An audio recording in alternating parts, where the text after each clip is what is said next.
Mr. Chairman, and Dr. Holdren, and to both of our witnesses, thank you very much for being here. I think that we could not be dealing with any more important issue than this discussion right here, and we need to get off the dime on the politics because we're losing ground every single day. And I would like to ask the Chairman, I have an article from the Washington Post that just appeared a couple of days ago that highlights the impact, the potential impact of flooding from storm surge that would threaten D.C., the District of Columbia infrastructure. And I would note it's a shame that Mr. Swalwell is no longer here and he's left, because I would tell him that if he were going to build that wall on the mall, he should choose a different place because it will be underwater.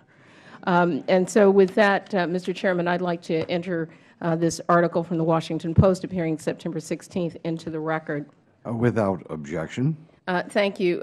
Dr. Holdren, as we just indicated, you know that our coastal communities are a major contributor to the U.S. economy that supports maritime commerce and shipping ports, fishing, tourism. I know Maryland has a great benefit to our economy because of our coast and our Chesapeake Bay. And all of these areas are highly vulnerable to the threat of sea level rise. In addition, in the Maryland, Chesapeake Bay, the 5 states that comprise the watershed, that there's a lot of farmland there too. And so in addition to the economy that takes place on the water, there is the economy just bordering the water that really threatens us. The third National Climate Assessment asserts that more than $1 trillion of coastal property and infrastructure is at risk of inundation from a sea level rise of 2 feet above the current level. Can you outline the potential impact a 2-foot rise in sea level would have on the American economy? Well, let me say a couple of things about that. One is that is quite extensively analyzed in the National Climate Assessment that came out in May. Second point is that the first phase of the Climate Data Initiative, which is part of the President's Climate Action Plan, and the first phase of the Climate Resilience Toolkit, which will be rolled out shortly, are both focused on providing more detailed data on the consequences of sea level rise of various levels on infrastructure and on the economy. And so while we already have rough accounts of how devastating sea level rise in that magnitude would be, we will soon have better ones, and we will have tools that will enable people on the coast all around the country to understand, anticipate, prepare for, and plan for the amounts of sea level rise that are likely to occur in their areas. Dr. Holdren, just to follow that up, I recall that just a couple of months ago there was another article, I think it was either in the New York Times or Washington Post, that talked about particular impacts in the Virginia Beach and Norfolk area to our military facilities. And in fact, as part of our military readiness and planning, they've tried to accommodate for that kind of rise.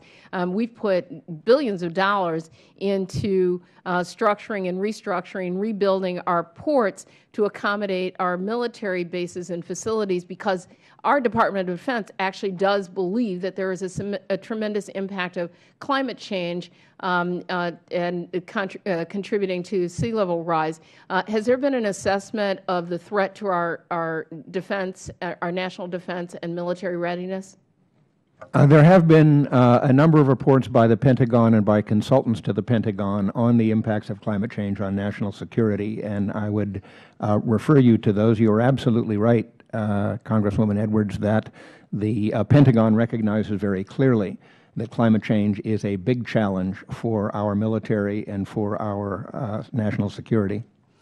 Thank you very much. And just to be clear, though, when we are thinking about the impact of the economy on our coastal communities, do we have a rough is there a rough estimate of how much of the population just on the 2 coasts, the Atlantic and the Pacific, that is attributed to that would be impacted by sea level rises?